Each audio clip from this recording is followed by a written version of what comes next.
तो दोस्तों एक बार फिर से स्वागत है आप सभी का आपके अपने favourite English learning channel scholar English पर।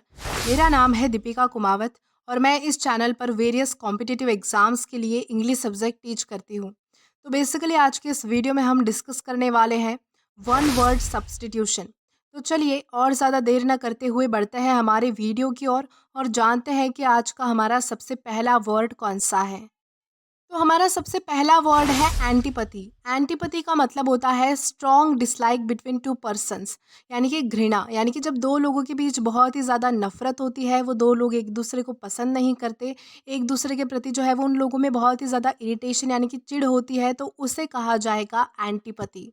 देन इसी के साथ हम आगे जाएंगे हमारे नेक्स्ट वर्ड की ओर और जानेंगे कि इसके बाद हमारा अगला वर्ड कौन सा है। तो इसके बाद हमारा अगला वर्ड है ग्राफिटी। ग्राफिटी का मतलब होता है राइटिंग और ड्राइंग, स्क्रिबल, स्क्रैच और स्प्रेड ऑन अ वॉल और other surface in a public place.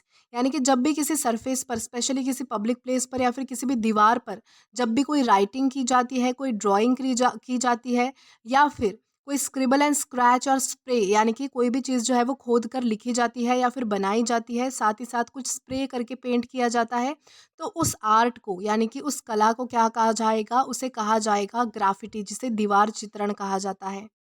Then इसी के साथ हम आगे जाएंगे हमारे नेक्स्ट वर्ड की ओर और जानेंगे कि इसके बाद हमारा अगला वर्ड कौन सा है। तो इसके बाद हमारा अगला वर्ड है हैंगर। हैंगर का मतलब होता है a building in which aircraft are housed, यानी कि विमानशाला, यानी कि ऐसी जगह, ऐसी बिल्डिंग जहाँ पर एयरक्राफ्ट यानी कि विमान को रखा जाता है, वह उसे कहा जाएगा, ऐसी जगह को कहा जाएगा हैंगर। देन इसी के साथ आगे बढ़ेंगे हमारे नेक्स्ट वर्ड की ओर और जानेंगे कि इसके बाद हमारा अगला वर्ड कौन सा है। तो इसके बाद हमारा अगला वर्ड है हॉर्ड।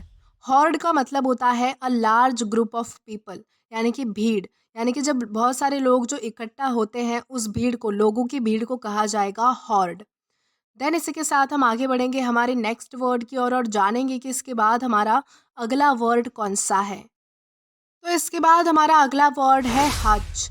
हच का मतलब होता है अ बॉक्स और केज फॉर रैबिट्स और स्मॉल एनिमल्स, यानी कि छोटे जानवरों के रहने का घर, यानी कि पिंजरा कह सकते हैं, यानी कि जो छोटे छोटे एनिमल्स होते हैं, कोई रैबिट हो सकता है, तो उसके लिए जो घर रहता है, यानी कि उसके लिए जो पिंजरा बनाया जाता है, उसे कहा जाएगा हच।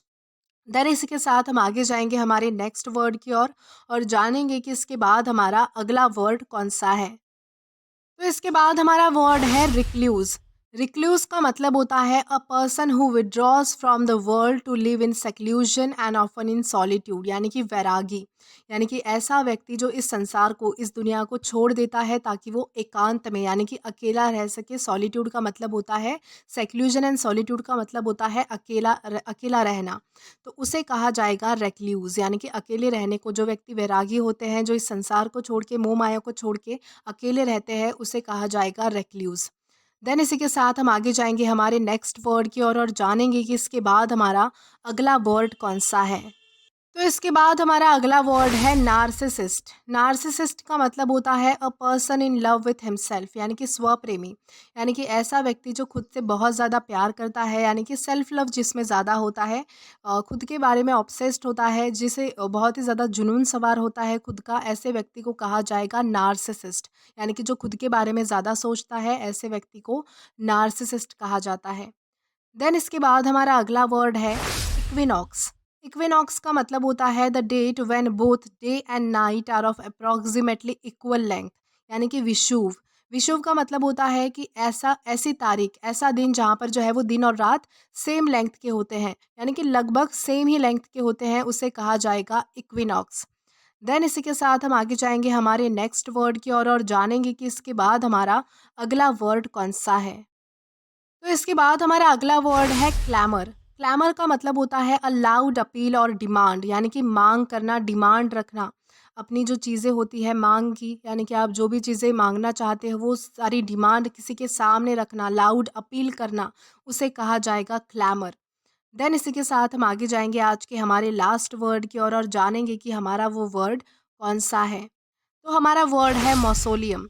मौसोलियम का मतलब होता है a very expensive and elaborately build tomb, यानी कि समाधि, यानी कि एक बहुत ही एक्सपेंसिव, यानी कि ऐसी समाधि, ऐसी कब्र, यानी कि ऐसी टॉम्ब, टॉम्ब का मतलब होता है कब्र, जिसे खुद बनाया गया हो, जो एक्सपेंसिव होती है, यानी कि महंगी होती है। महंगी से एक्सपेंसिव से मतलब होता है जो रॉयल होती है स्पेशली, जो समाधि होती है जिसे स्पेशली डिज़ाइन किया जाता है, उन्हें कहा जाएगा मौसोलियम। तो आई होप आपको मौसोलियम का मतलब समझ आया होगा।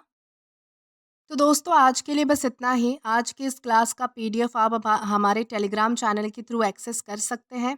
और अगर आपने अभी तक हमारा टेलीग्राम चैनल ज्वाइन नहीं किया है तो टेलीग्राम पर English with Deepika Kumawat search करके या फिर डिस्क्रिप्शन में दिए गए लिंक के थ्रू डायरेक्ट आप हमारे टेलीग्राम चैनल ज्वाइन कर सकते हैं। और अगर आपको आज का ये वीडियो पसंद आया है तो do like this video, subscribe the channel and share as much as you can. और इससे पहले वाले वीडियोज़ अगर आपने नहीं देखे हैं तो यहाँ पर मैंने एक प्लेलिस्ट प्रोवाइड की है जहाँ पर आप क्लिक करके वो सभी पहले वाले वीडियोज़ भी एक्सप्लोर कर सकते हैं। Till then keep learning. Thank you.